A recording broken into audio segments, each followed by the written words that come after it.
Hi guys. Um, I am talking to you today about the coronavirus.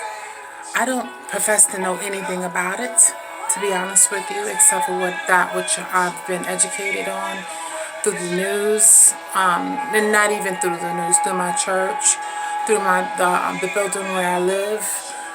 I'm gonna turn this down a little bit, but in the background I have my worship music going, my TVN going, and they're doing worship music. So I'm gonna turn it down just a little bit so that I can hear myself talk.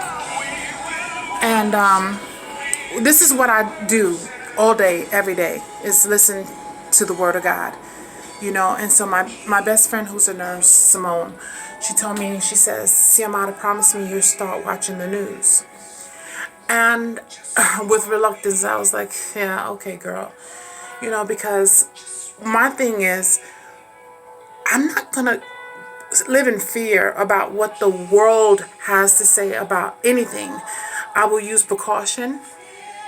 The education that I have, which is to keep my hands washed, which is to not embrace and certain behaviors like shaking hands and stuff like that. But more importantly, I'm going to concentrate on God and what He has for my life. I'm going to live life and enjoy life's journey while it is today. While it's yet today, I'm going to enjoy today and not live in fear, because God hasn't given me the spirit of fear, but of power and of love and of sound mind. And power being the number one. Okay, we live in a time where coronavirus, yes, is a plague.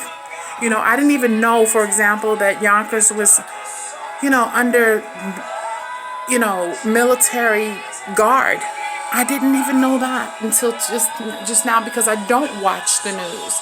But I tell you what, even with me not watching the news, I could tell you that sometimes we can get so wrapped up in the news and that it can make us fearful. You understand? And that's what I've been fighting against. I realize that it can sound ignorant. I realize that. But I'd rather live and I'd rather live knowing that God's ignorance is better than all my intelligence. You know what I mean? I'm made strong in God. No matter what's going on, guys, you cannot live in fear. You should not live in fear. Precaution, yes, is vital. Precaution is vital. Yes, by all means, wash your hands. Yes, by all means, if you're sick, stay home and do not be contagion. But stay before God, seeking Him first.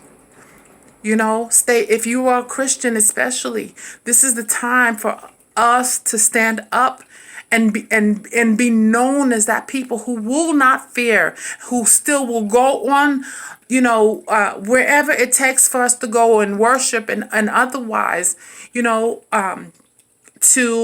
seek God and what it is He has for our lives. You know what I mean? So we don't want to be people who are just world seekers and seeking what the world, thus saith the world. The world is not the authority, guys. The world is not the authority. The world is an authority, but it's not the authority. God is the authority of our lives. And so when you know that, you walk in confidence. Okay, what does the word say about sickness? If you would like to know more about what the word has to say about sickness, we do Google it. I mean, I have stuff that I have to say that the Bible, that I got even from my church about what the Bible has to say. So, by all means, do your research on it. Okay, but don't live in fear about the coronavirus. That's a lie from Satan.